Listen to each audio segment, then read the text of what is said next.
पूज्य गुरुवर सुधा सागर जी के महाराज जी के चरणों में बारंबार नमोस्तु।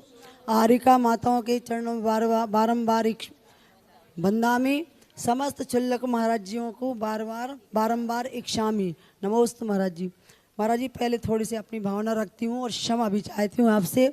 महाराज जी आप कैसे साहूकार हैं कि पूरे विश्व को आपने अपना कर्जदार बनाया और आज तक एक भी कर्ज का इतना भी हिस्सा किसी ने आपका नहीं चुकाया।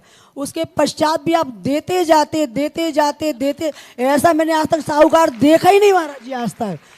तो मुझे ऐसा लगता है कि महाराज जी कर्ज देने के लिए आप पास कहाँ से आते। परंतु मेरा प्रश्न ये है कि जब कर्म सिद्धांत के अनुसार गुणस्थान के बिना नीच गोत्र का संक्रमण नहीं, तो भरत चक्रवर्ती की पत्नियों का संक्रमण कैसे उच्च गोत्र में है। दूसरी बात महाराज जी ये कि एक स्थान पर हमने पढ़ा, बहुत दिन पहले एक बात पढ़ी थी कि जो पिता की जायदाद से लेनदार होता है, पिता की जायदाद का अधिकारी होता है, उसे ही सूतक पातक लगता है। तो मेरा प्रश्न यह है कि जिसने पिताजी की जायदाद से एक सुई भी ना लिया हो उसको कुटुंब का सोर सूतक मानना चाहिए या नहीं। बात तो सामाजिक स्तर की नहीं, बात महाराज जी कर्म सिद्धांत की है। मेरे इस प्रश्न का समाधान मुझे बहुत व्यापक चाहिए। नमोस्तु महाराज जी। पहली बात है कि हम तुम लोगों को इसलिए कहाँ से आता है माल इसलिए नहीं दे सकते क्योंकि तुम लोगों को देंगे ना तो तुम लोग तिजोरी में बंद करके रख दोगे, और हमारे पास जो आता है हम तुरंत सब बांट देते हैं। अपन खाली के खाली, दिन भर में जो आया सब बांट दिया, खाली के खाली। सुबह कुएं के समान जिंदगी होना चाहिए, तालाब के समान नहीं।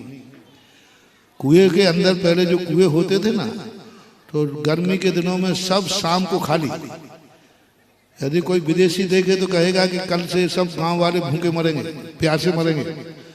और जैसे ही सुबह जाकर कुएं पे जाते थे तो बाल्टी डूब डूब करके पानी आ जाता था। तो ऐसी स्थिति है। दूसरा जो है नीच गोत्र का परिणाम गुण प्रत्यय है।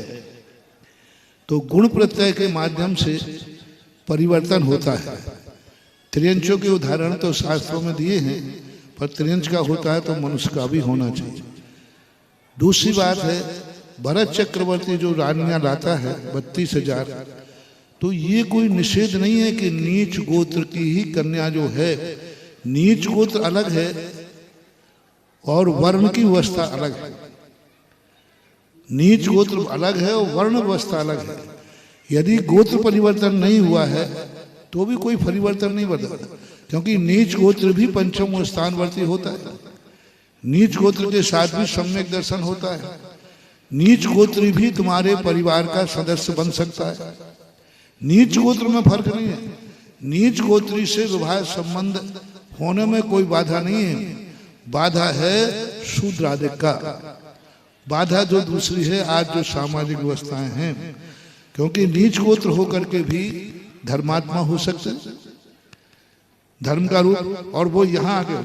दूसरी बात स्त्री के स्वरूप में ही ऐसा है, गोत्र परिवर्तन हो या ना हो, जैसे वो उच्च गोत्र में जाती है तो उसका उच्च रूप ही माना जाता है। कर्म सिद्धांत से परिवर्तन होना जरूरी नहीं है। सम्यक दृष्टि होने के लिए भी जरूरी नहीं है, वृत्ति भी होने के लिए जरूरी नहीं।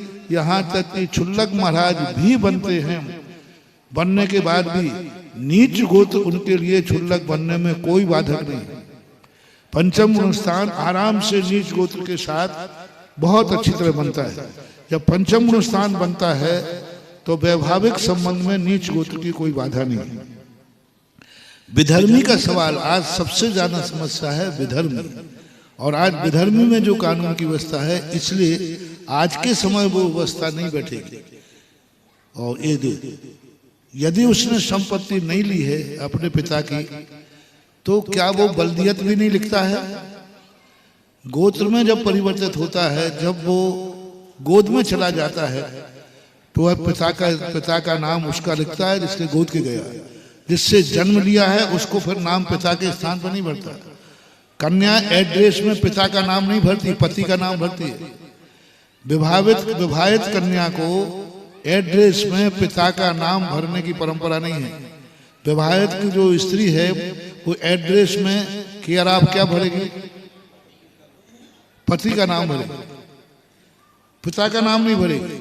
इसका अर्थ है कि उसने एक्सेप्ट कर लिया, पिता के गोत्र को सर्वथा त्याग किया संकल्प पूर्वक। आज से मैं पिता का गोत्र त्यागती हूँ और पति का गोत्र स्वीकार करती हूँ। अब जिसने भली संपत्ति नहीं दी, लेकिन बल्दियत में तो पिता का नाम लिख रहा है, ये तो मानेंगे कि हम उनके बेटे हैं। यदि ये मान रहा है तो बराबर सूतक लगेगा। महाराज जी एक प्रश्न और पूछ लें।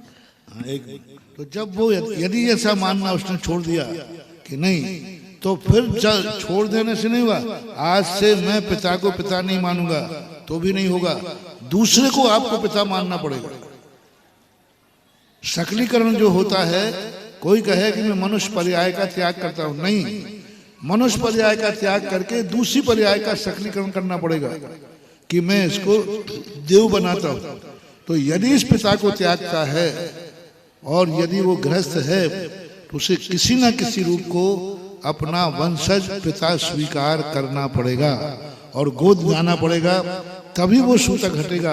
अन्यथा संपत्ति लेने मात्र से वह सूतक का कोई संबंध नहीं, संपत्ति का संबंध है बल्दियत से।